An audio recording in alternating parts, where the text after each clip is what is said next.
نادي الزمالك نادي ضحية عشاق الحديد. ليه بقى؟ نادي الزمالك ده موعود طول عمره بمجموعة كده من الناس في إدارته أو في رئاسته أو في أي مكان مسؤول فيه، بيحبوا الحديدة أوي، اللي هي المايك، يعني بيموتوا في الحديدة. عندك على الناحية التانية، من غير ما نخش بقى في تفاصيل كبيرة، يعني في النادي الأهلي مثلا عندهم أي حد بيحب الحديدة ده بيبعدوه. نجم كبير بقى، مسؤول في مجلس الإدارة، أي حد بيحب الحديدة بيمشي. يعني مثلا مش هخش برضه في تفاصيل القصة دي تاني. المستشار ترك مثلا، تعرف ان اصلا بذرة الخلاف ما بينه وما بين ادارة الاهلي كانت هي القصة دي. كان المستشار ترك عايز يعمل ايه بقى؟ كان عايز يتقال انا ده اللي بيعمل وده اللي بيسوي وده اللي بيروح وده اللي بيجي وده اللي بيشتري وعلى فكرة، الراجل ده لو كانوا عملوا له اللي هو عايزه، يعني كان هيعمل لهم ملعب احسن من ملعب برشلونة مثلا. وكان انسى، ده مش هيدفع بقى زي ممدوح عباس وزي الناس دي، ده هيدفع قدهم 100 مرة. لكن كانت اللي عمل مشكله ما بينه وما بين اداره الاهلي الاساسيه، في طبعا حاجات تانية عملت مشاكل زي موضوع ان هو جاب عبد الله السعيد ووعده ان هو يلعب وهم عرضوه للبيع والكلام ده. بس انا بتكلم الاساس الحديده. عندهم هناك انت بتحب الحديده، لا ما انتش هتبقى موجود. يعني مثلا عندك دلوقتي ياسين منصور، بيدفع بيدفع كتير جدا. عمرك شفته من عشاق الحديده بيمسك المايك او يطلع كل شويه يعمل تويته وبتاع ويقعد يقول انا اللي بعمل وانا اللي بسوي؟ مفيش الكلام ده.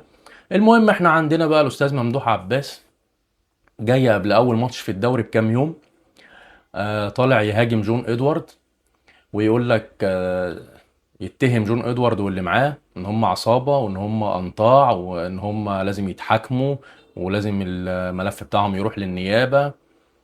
وبيقول ان هم جابوا عمر فرج وعبد الحميد معالي، واحد لعب 8 ماتشات واحد ما لعبش والكلام ده.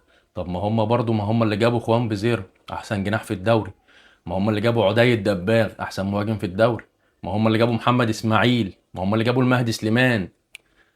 يعني ماشي، ما هو عادي يجيب صفقة او اتنين ما ينفعوش، عادي على فكرة، مش حاجة مصيبة يعني اصلا. يعني حضرتك يا استاذ ممدوح عباس، يعني اشهر من نار على العالم في الموضوع ده. يعني ده سيادتك اللي محمد صلاح اتعرض علينا وجاه ان هو يمضي في النادي وقلت لا ده ما ينفعش النادي الزمالك.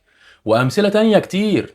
انا فاكر كان في عندنا لعيب حتى من قريب، كان اسمه ايه اللي هو السنغالي ده، آه، كان اسمه ايه الولد ده؟ مش فاكر اسمه دلوقتي، المهم يعني ما علينا. الاخ ده كان حضرتك بتقول عليه الفهد الاسمر والفهد السنغالي والكلام ده. اه كان اسمه ابراهيم. ابراهيم ايه يا جدعان؟ ابراهيم ايه؟ ابراهيم انداي، افتكرت. المهم يعني، فحضرتك اصلا في قصة ان انت ككورة فاهم كورة وعارف مين اللي بيعرف يلعب ومين اللي ما بيعرفش يلعب واختيار الصفقات، فالمفروض ما تخش في القصة دي اصلا. طيب الاستاذ ممدوح عباس بيحب النادي، بيحب النادي. بيدفع، بيدفع كتير كتير كتير كتير جدا. انا الكلام ده انا عارفه. طيب ماشي، بس في مشكلة بقى هنا عندنا، ايه هي؟ الحديدة. انت بتدفع مفيش مشكله، ما في الاهلي ناس بتدفع قدك واكتر على فكره، ما بيعملوش الكلام ده. جاي قبل الموسم بكام يوم تعمل لي كورس في الكلوب؟ ليه؟ لو على كده مش عايزين الفلوس. يعني واحد قبل كده قال دي بقى فلوس مسمومه. انت هتدفع فلوس تساعد النادي وفي نفس الوقت من الناحيه التانيه بتخرم المركب؟ ازاي يعني؟ ما ينفعش. وبعدين جون ادوارد من اسباب نجاحه، يعني خدنا معاه دوري تاريخي وكنا هناخد كمان الكونفدرالية. انا عمري يا جماعة ما شفت جون ده، واكيد كلكم يعني شفته ماسك الحديدة، شفت طلع في برنامج قال انا اللي بعمل وبسوي، شفته بيحب ياخد الشو واللقطة؟ مالوش يا جماعة في الكلام ده. وقصة ان انت برضو بيتهموا ان هو اللي خلى بيزيرا يتمرد، ازاي يا استاذ؟ اذا كان كابتن حسين السيد عضو مجلس ادارة لسه من كام يوم طلع قال ان جون حتى بعد ما مشي هو والفريق بتاعه بيدعموا الزمالك وبيساعدوه في ملفات. طب احنا نصدق مين فيكم بقى؟ يعني مين فيكم عضو مجلس الادارة اللي هو كان مسؤول عن ملف اخوان بيكذب، ولا حضرتك ولا مين؟ يعني عشان نبقى فاهمين يعني، ما هو كلام عكس الكلام. وبعدين ايه يعني؟ جون ادوارد انا عارف مشكلته ايه مع استاذ ممدوح عباس، ان هو جون ادوارد جه، كان في ناس ياما استاذ ممدوح عباس بيحبها، جون ادوارد جه مشاه. طب ايه المشكله؟ هو هل نجح ولا ما نجحش؟ نجح، خلاص يبقى هو كان صح. الناس دي بقى حضرتك كنت بتحبها ما كنتش بتحبها، دي قصة تانية. في حاجة تانية برضو انا عايز اقولها في موضوع دفع الفلوس. استاذ ممدوح عباس كان بيعمل حاجة حلوة قوي، يعني حاجة جميلة يعني بتخرب اوضة اللبس. ايه هي بقى؟ ان هو بيجي لعيب، يعني كسبنا ماتش مهم مثلا، فهو بيحب لعيب معين، فيدي ده للعيب ده، ما يديش الباقي. يعني ممكن يدي مثلا خمسة بس، الباقي لا، فاهم انت؟ فاللي هو يخلي اوضه اللبس ده يبص لده، وده ازاي ده ياخد وانا لا. ماشي، هو فلوسه هو حر فيها، بس انت ما ينفعش انا اجي دلوقتي مثلا الاهلي كسب مثلا، يوم جاي استاذ ياسين منصور يقول انا هدي امام وزيزو وقفشه مثلا يعني، والباقيين مش واخدين. انت كده اصلا، انت مش بتكافئ اللعيبه، انت كده بتخرب لي الفرقه، بتخرب لي، بتبوظ لي الفرقه. طبعا المجلس الموجود دلوقتي اداله ان هو رئيس الشرف لنادي الزمالك. طبعا ليه؟ عشان بيساعد، قلنا ونأكد ونعيد، بيساعد وبيدفع فلوس كتير جدا على فكرة. يعني فلوس، لو جبت لكم الارقام هتستغربوا. بيدفع، بس انا هستفيد ايه برضو من ان انت بتدفع؟ وزي ما قلت لك انت من الناحية التانية بتخرم لي المركب. ما ينفعش، ما ينفعش. اي حد، دي من اكبر عيوب النادي. مش هنجيب اسماء، انتوا عارفين النادي ده موعود بعشاق الحديد.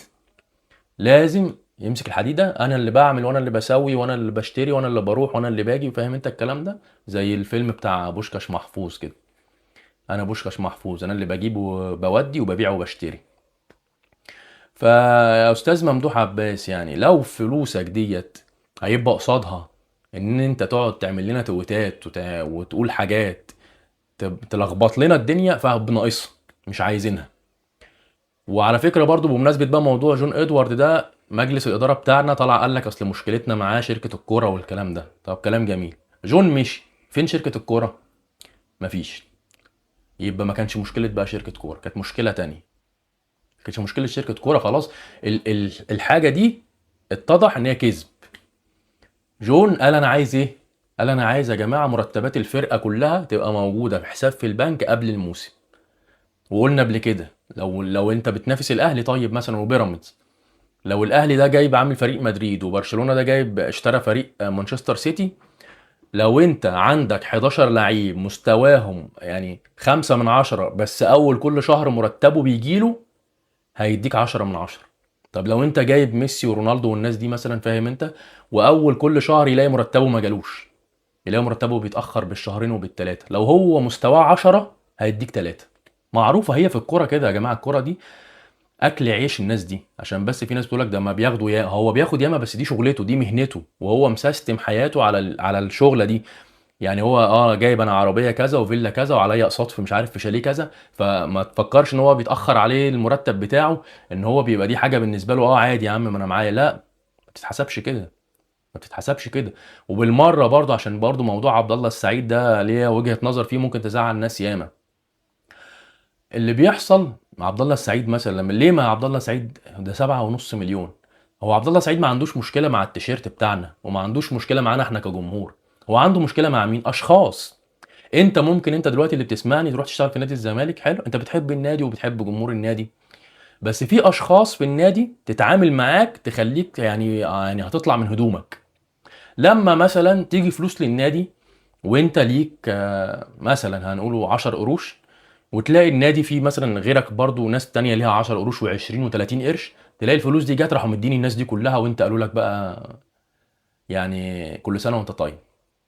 فانت طبيعي، مش كرها في النادي ولا انت طبيعي لازم تاخد موقف تجاه الناس دي. الناس الكام فرد دول، ما بتاخدش موقف ان انت لا اصل انت مش منتمي للنادي، اصل انت بتكره النادي. ملهاش دعوه يا جماعه. ممكن لعيب يكون بيموت في نادي الزمالك، وحصلت، مش وقته بقى نقعد نجيب لكم امثله في الحوار ده يعني، ومشي من النادي ليه؟ عشان اشخاص بيتعاملوا معاه بطريقه بيخلوه يكره نفسه.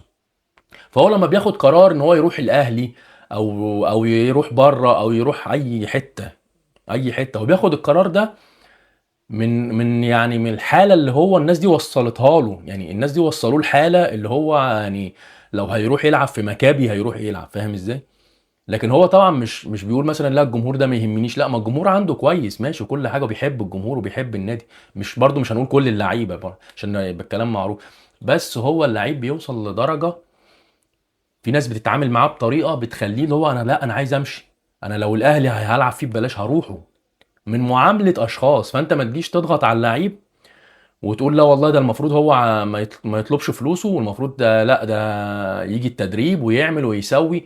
يا عمي ما هو لو بياخد فلوسه وبيعمل اي حاجه من اللي بتحصل دي، انا اقول لك يلا نقطعه رقبته.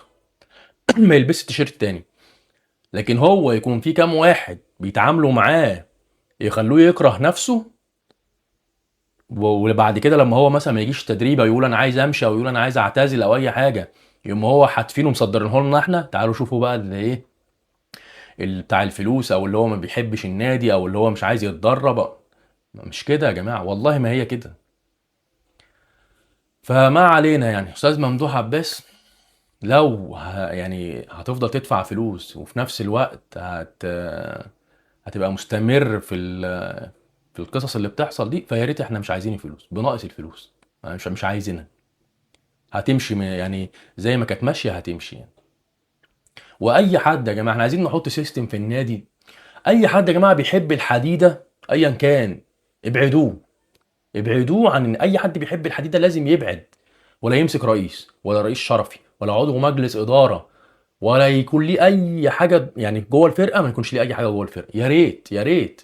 الاهلي اهو المنافس بتاعنا، اللي عنده غلطات وعنده عيوب وكابتن الخطيب بيعمل غلطات برضه عارف، وادارته بتعمل غلطات، وانا كنت بعمل فيديوهات على الكلام ده. بس ما عندهمش حته الحديده دي ابدا، مش موجوده. ودي مهمه، دي مهمه. سلام.